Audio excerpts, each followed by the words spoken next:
اس کا جسم بے لباس دیکھ کر اس کے گال لال پڑ گئے۔ آدمی ابھی اپنے حواس میں آ رہا تھا۔ اس نے چہرہ دوسری طرف کر لیا اور اپنی پوشاک پھاڑ کر کچھ کپڑا لیا اور نوزائیدہ مٹی پر نقش بنانے لگی۔ اسی رنگ اور کپڑے کا چوغا ظاہر ہو گیا۔ اس نے جلدی چوغا اٹھایا اور آدمی پر پھینک دیا۔ پہن لو۔ تیسرے پہر کی کہانی، ہم سنیں گے کہانی۔ افسانے کا عنوان ہے اور پانی ڈالو۔ خوشگوار خاموشی اور مدھم روشنی پھیل رہی تھی۔ دوسری طرف سے دیکھیں تو مدھم اندھیرا پھیل رہا تھا، لیکن فضا شفاف تھی، صاف سجیلی۔ وہ حیرانی سے سارا منظر دیکھ رہی تھی۔ اس نے ٹہنوں تک لمبی پوشاک پہن رکھی تھی جس پر جا بجا سنہری کام ہوا تھا۔ مدھم روشنی یا اندھیرا چھایا تھا۔ طویل قامت درخت تھے جن کی ریش فرش تک آتی تھی۔ درختوں کے درمیان جہاں اندھیرا گہرا تھا، سنہری روشنیاں دکھائی دے رہی تھیں، شاید جگنو تھے۔ فرش نوزائیدہ مٹی سا تھا۔ درختوں کے ساتھ ساتھ ننھی ننھی گھاس اگی تھی۔ وہ وہیں رک کر آسمان کی جانب دیکھنے لگی۔ آسمان درختوں سے ڈھکا ہوا تھا۔ مجھے یہاں کس نے بلایا؟ آواز چاروں سمت گونج گئی۔ اس نے کچھ تلخی سے کہا تھا۔ کسی سمت سے کوئی جواب نہ آیا۔ چشمے بہنے کی آواز، پرندوں کی مدھم چہچہاہٹ یا ٹڈیوں کی ٹر یا کیڑوں کی آوازوں کے علاوہ کوئی آواز نہیں تھی۔ کون ہے؟ کیوں بلایا؟ وہ کچھ دیر ٹھہری کہ شاید کوئی نمودار ہو یا کم از کم جواب آئے، لیکن کچھ نہ ہوا۔ وہ سامنے چلنے لگی۔ وہ اکیلے میں خوفزدہ نہیں تھی، پریشان تھی۔ یہ خوف کی فضا ہی نہیں تھی۔ چلتے چلتے وہ دائیں طرف ایک پتھر پر بیٹھ گئی۔ میں اب یہاں کیا کروں؟ وہ گھٹنوں پر باہیں اور تھوڑی رکھ کر بیٹھ گئی۔ ایک سوکھی ٹہنی لے کر نوزائیدہ مٹی پر لکیریں کھینچنے لگی۔ جب تھک چکی تو ٹہنی پھینک دی اور پھر گھٹنوں پر تھوڑی ٹکا کر اپنے گورے پیر تکنے لگی۔ آہستہ سے ایک ایجاد ہوئی اور نوزائیدہ مٹی پر کھینچی لکیریں اس کے سامنے سوکھی ٹہنی کی صورت میں واضح ہو گئیں۔ حیرانی سے انہیں دیکھنے لگی۔ وہ ان ٹہنیوں کے گچھے کو ڈرتے ہوئے چھونے لگی اور پھر اچانک لپک کر وہ ٹہنی پکڑ لی اور حیرانی سے اسے دیکھنے لگی۔ اس نے پھر کچھ لکیریں کھینچی جو پھر وجود میں آ گئیں۔ وہ خوش ہوئی۔ ایجاد اور تخلیق کر کے ہر کوئی خوش ہوتا ہے، یہ خدائی صفت ہے۔ پھر اس نے جوش میں آ کر بڑی بڑی لکیریں کھینچی اور نتائج دیکھے اور مزید خوش ہوئی۔ اور پھر اس نے درختوں کے ساتھ ساتھ گھاس پر ٹہنی چلانی شروع کی اور انتظار کرنے لگی، لیکن کچھ بھی نہ ہوا۔ اس نے پھر کوشش کی اور ٹہنی کو زور سے کھرچ کر لکیریں کھینچی، لیکن کچھ نہیں، بلکہ ٹہنی کا سرا ٹوٹ گیا۔ وہ گھبرا گئی۔ پھر وہ دھیرے سے آگے بڑھی اور ڈرتے ڈرتے نوزائیدہ مٹی پر لکیر کھینچی۔ وہ وجود میں آ گئی۔ اس کے چہرے پر اطمینان ظاہر ہوا۔ وہ پھر پتھر پر بیٹھ گئی۔ اسے کچھ سوجا اور وہ بھاگتی درخت کے قریب گئی اور اس کے تنے پر ٹہنی سے کھرچنے لگی اور پیچھے ہٹ کر دیکھا، کچھ بھی نہ ہوا۔ پھر اس نے مٹی پر لکیر کھینچ کر دیکھنا چاہا کہ کہیں ٹہنی کی قوت ختم تو نہیں ہو گئی، لیکن لکیر وجود میں آ گئی۔ اسے اطمینان ہوا۔ اس نے ٹہنی اپنی کمر کے گرد بندی پٹی میں اڑس لی۔ پھر پتھر پر بیٹھ کر چھوٹے چھوٹے تنکے توڑنے لگی۔ پھر چھوٹے پتھروں سے دوسرے پتھروں کو نشانہ مارنے لگی۔ ایک بار اس نے بڑا سا پتھر اٹھا کر مارا کہ وہ نوزائیدہ مٹی پر گرا اور نشان بن گیا۔ نشان کے برابر ایک چپٹا سا نیا پتھر وجود پا گیا۔ وہ خوشی اور حیرت سے بھاگ کر وہاں گئی۔ اس نے چھوٹے پتھر سے نوزائیدہ مٹی پر لکیریں کھینچی۔ لکیر کے برابر پتھر وجود پا گیا۔ وہ حیران ہوئی، پھر خوش ہوئی۔ پھر اس نے آس پاس نظر دوڑائی۔ وہ بھاگتی ہوئی درخت کے پاس گئی اور کچھ پتے توڑے اور نوزائیدہ مٹی کے قریب آ کر پھینک دیے۔ کچھ بھی نہ ہوا۔ اوہ! اس کا ماتھا ٹھنکا اور پتوں کو نوزائیدہ مٹی پر گھسا کر نشان بنانے لگی۔ پتے وجود پا گئے۔ وہ پھر خوش ہوئی۔ اس کا یہی شغل تھا کہ ہر نئی قسم و جنس کی تلاش کرنا اور نوزائیدہ مٹی پر اس کا نقش اتارنا اور جادو دیکھنا، بلکہ وہ اسے اپنی تخلیق سمجھتی تھی، اپنی ایجاد۔ کئی دن وہ اس قسم کی ہی ریسرچ کرتی رہی۔ اس نے ٹہنیوں کو وجود دیا۔ اس نے نئے پتھر تراشے اس نے پتے بنائے، اس نے پرندوں کے گھونسلے مٹی پر تھونک کر بنائے، اس نے پرندوں کے انڈے گھونسلوں سے چوری کیے اور دگنے کر کے چوری چوری واپس رکھ دیے۔ پھر اس نے پرندوں کے بچے اٹھائے اور کوشش کی، لیکن ننھے سے پرندے کی ٹیڑھی میڑھی شبیہ بن جاتی لیکن بے جان۔ اس نے ننھے کیڑے پکڑ کر تجربہ کیا، وہ تتلیوں کے پیچھے بھاگی اور اس نے تتلیاں بنائیں، لیکن جو وجود پاتا سب بے جان۔ وہ حیران ہوتی، پھر اسے غصہ آتا اپنی صلاحیت پر، کچھ نہ کچھ تو کمی ہے۔ وہ ہر ناکام تجربے کے بعد کہتی، اس کا اگلا تجربہ پانی پر تھا، لیکن پانی کہاں تھا؟ جب آس پاس پانی نہ ملا تو وہ اداس ہو کر بیٹھ گئی۔ مجھے یہاں کس نے بلایا تھا؟ میں یہاں کیوں ہوں؟ کتنے دن گزر گئے، پانی بھی نہیں، کوئی بھی نہیں ہے یہاں، کوئی ایک بھی۔ وہ خود سے باتیں کرنے لگی، پھر ایک دم اٹھی اور ٹہنی سے نوزائیدہ مٹی پر نقش اتارنے لگی۔ یہ ایک آدمی کا نقش تھا۔ آدمی ظاہر ہو گیا، لیکن ٹہنیوں کا، بے جان، بے تراش۔ وہ مایوس ہو گئی۔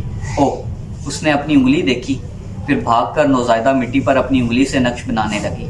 یہ آدمی کا نقش تھا۔ اس نے نقش سنوار کر بنائے، اچھی تراش اور دیکھنے کے قابل نقش شکل۔ اس نے کافی وقت صرف کیا، کچھ نہ ہوا۔ وہ بے کلی سے قریب جا کر نقش کو دیکھنے لگی اور اس کی مزید تراش درست کی، لیکن کچھ نہیں ہوا۔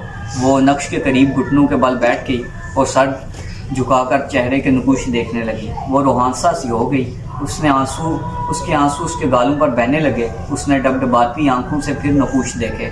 ایک دو آنسو نقش پر گرے۔ وہ آنسو صاف کرتے واپس پتھر پر بیٹھ گئی۔ اور پانی ڈالو۔ درختوں کے بیچ سے گونجدار آواز آئی۔ وہ اٹھ کھڑی ہوئی اور ادھر ادھر دیکھنے لگی۔ کون ہے؟ کدھر ہو؟ سامنے آؤ۔ پھر کوئی آواز نہ آئی۔ پانی ڈھونڈنا چاہیے۔ وہ سامنے چلنے لگی۔ کافی دیر کے فاصلے پر ایک دھیما بہتا ہوا چشمہ اسے دکھائی دیا۔ وہ خوش ہو کر بھاگتی چشمے کے پاس آئی اور پھر پتھروں کے بیچ سے نکلتے پانی پر اپنے مرمری پیر رکھے۔ اس نے چلو میں پانی لیا اور مٹی پر پھینک دیا۔ کچھ نہ ہوا، پانی کا تو نقش ہی نہیں بنا۔ اس نے سب سے پہلے تجربہ کیا تھا۔ وہ آس پاس دیکھنے لگی۔ اس نے پتھر اٹھایا اور نوزائیدہ مٹی پر نقش بنانے لگی۔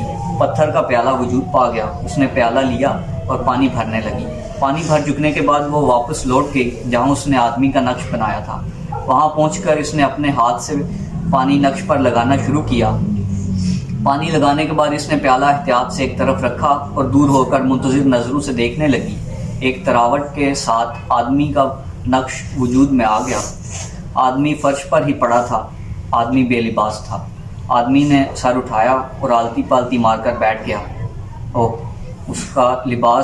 اس کا جسم بے لباس دیکھ کر اس کے گال لال پڑ گئے۔ آدمی ابھی اپنے حواس میں آ رہا تھا۔ اس نے چہرہ دوسری طرف کر لیا اور اپنی پوشاک پھاڑ کر کچھ کپڑا لیا اور نوزائیدہ مٹی پر نقش بنانے لگی۔ اسی رنگ اور کپڑے کا چوغا ظاہر ہو گیا۔ اس نے جلدی چوغا اٹھایا اور آدمی پر پھینک دیا۔ پہن لو۔ اس نے منہ دوسری طرف ہی رکھا۔ آدمی کے حواس بحال ہو رہے تھے۔ کچھ دیر بعد اس نے چوغا پہن لیا اور کھڑا ہو گیا۔ وہ چلتا ہوا اس کے پاس گیا اور اس کے کندھے پر ہاتھ رکھا۔ وہ اچھل کر پرے ہٹی۔ مجھے مت چھوؤ۔ آدمی بے تاثر رہا۔ وہ پتھر پر بیٹھ گئی۔ آدمی وہیں کھڑا رہا۔ تم کون ہو؟ وہ آدمی سے پوچھنے لگی۔ آدمی نے میکانکی انداز میں اس کی طرف دیکھا اور خاموش رہا۔ وہ چپ ہو گئی۔ پھر کافی دیر گزرنے کے بعد وہ ناز سے اٹھی اور کمر کی پٹی سے ٹہنی نکال کر نوزائیدہ مٹی پر لکیریں کھینچنے لگی۔ لکیریں وجود پانے لگیں۔ آدمی دیکھتا رہا۔ پھر اس نے دل بنائے، سوکھی ٹہنی کے دل۔ اس نے تتلیاں بنائی۔ وہ آدمی کے سامنے اٹکیلیاں کرتی رہی۔ تم بولتے کیوں نہیں؟ آدمی نے تیوری چڑھا کے اسے دیکھا۔ تم نے مجھے جگایا ہے۔ وہ ناراضی سے اسے دیکھنے لگی۔ جھوٹے، تم نے مجھے یہاں بلایا تھا، اب میں یہاں اٹک گئی ہوں۔ اس نے ناک چڑھائی اور دوسری طرف دیکھنے لگی۔ آدمی خاموش رہا اور پھر آہستہ سے چلتے ہوئے آیا اور اس کے کندھے پر ہاتھ رکھا۔ وہ پھر اچھل کر دور ہوئی۔ مجھے کیوں چھو رہے ہو؟ مت چھوؤ، اس نے غصے مگر ناز سے کہا۔ آدمی خاموش رہا۔ مجھے واپس جانا ہے، وہ بولی۔ آدمی پھر بھری نظروں سے اسے دیکھنے لگا۔ تم یوں کیوں دیکھتے ہو مجھے؟ آدمی کچھ نہ بولا۔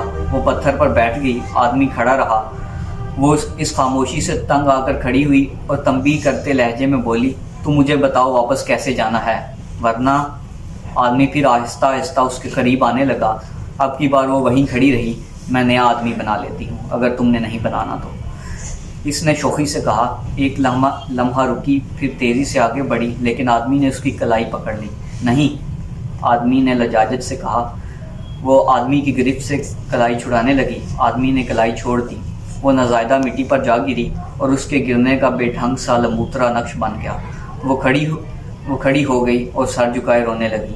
آنسو نقش پر بھی گرے۔ درختوں میں سے ایک نسوانی آواز آئی، اور پانی ڈالو۔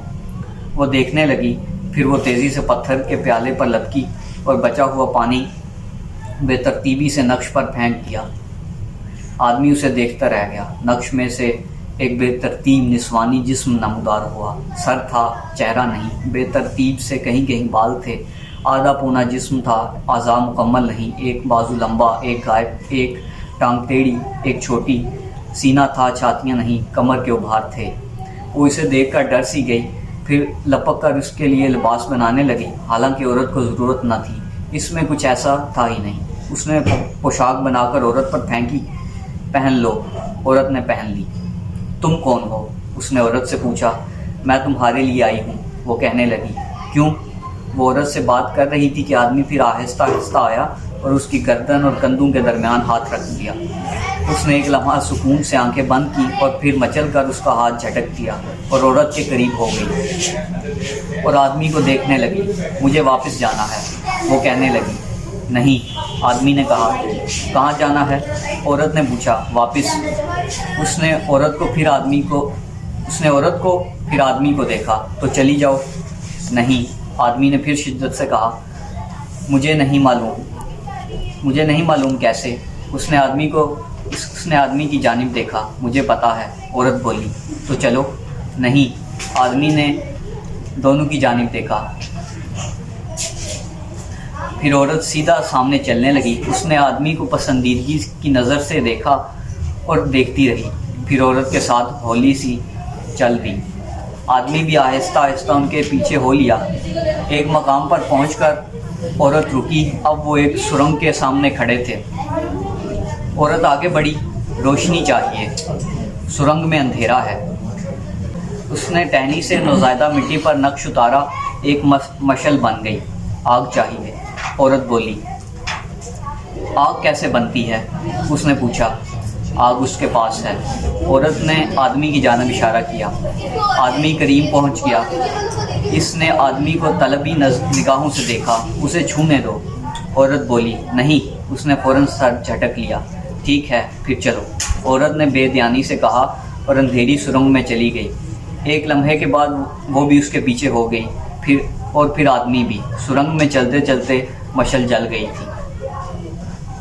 سرنگ کے پار ایک طویل قامت در تھا۔ در کے دونوں طرف حد نظر تک فصیلیں تھیں۔ عورت سرنگ سے نکل کر اس کے قریب پہنچ گئی۔ وہ عورت کے پاس آ گئی۔ کچھ پل بعد آدمی بھی سرنگ سے نکل آیا۔ چلی جاؤ، عورت نے در کی جانب اشارہ کیا۔ اس کے کونوں اور دونوں پٹوں کے درمیان سے شعاعیں نکل رہی تھیں۔ اس نے در کو دیکھا، لیکن یہ تو بند ہے۔ کھول لو۔ وہ کیسے؟ اس نے عورت سے پوچھا۔ ترک کر دو۔ وہ عورت کو حیرانی سے دیکھنے لگی۔ عورت کی سپاٹ آواز سن کر اس کا چہرہ سرخ ہو گیا، جیسے راز کھل جاتے ہیں۔ ترک کر دو اور چلی جاؤ۔ عورت نے ایک نظر آدمی کو دیکھا اور ان دونوں سے کچھ فاصلے پر کھڑا تھا۔ آدمی اس لمحے خاموش تھا۔ اس نے آدمی کی جانب دیکھا۔ آدمی کے چہرے پر در سے نکلتی شعاعیں پڑ رہی تھیں۔ اس کے بال اور چوگا لہرا رہا تھا۔ اس کی ریش آہستہ آہستہ سرمئی ہو رہی تھی۔ ترک کر دو، عورت نے کرفت لہجے میں کہا۔ آدمی اس کو دیکھتا رہا۔ وہ آدمی کو دیکھتی رہی۔ اس کے آنسو اس کے نرم گالوں سے بہنے لگے۔ اس کے آنسو نوزائیدہ مٹی پر گرنے لگے۔ اور پانی ڈالو، درختوں سے آواز آئی۔